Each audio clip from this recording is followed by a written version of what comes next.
কি জাদু লাড্ডু ও খাস্তাতে। ভোজন রসিকদের পছন্দের শীর্ষে কুড়ানো বাজারের লাড্ডু ও খাস্তা। বলছি জয়পুরহাটের আক্কেলপুর উপজেলার আউয়ালগাড়ি কুড়ানো বাজারের বেলালের তৈরি লাড্ডু ও খাস্তার কথা। এই লাড্ডু ও খাস্তার জনপ্রিয়তা ছড়িয়ে পড়েছে জেলার গণ্ডি পেরিয়ে পুরো দেশে। চলছে লাড্ডু আর খাস্তা তৈরির বিরাট কর্মযজ্ঞ। প্রায় ৪০ বছর ধরে এভাবেই কাজ করছেন জয়পুরহাটের আক্কেলপুরের আউয়ালগাড়ি গ্রামের বেলাল। বড় ভাই আকালুরের হাত ধরে এ ব্যবসার যাত্রা।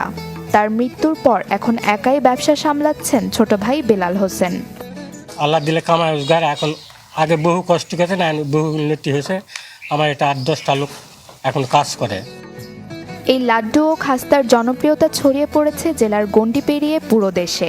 দূর দূরান্ত থেকে ছুটে আসেন বহু ভোজন রসিক। প্রতিদিন প্রায় ৮-১০ মণ লাড্ডু ও ১২ মণ খাস্তা বিক্রি হয়।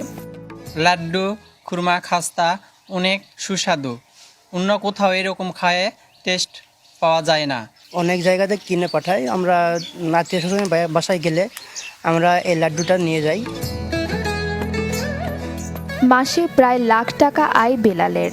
মিষ্টান্ন বিক্রি করে শুধু নিজেরই নয়, কর্মসংস্থান তৈরি করেছেন অনেকের।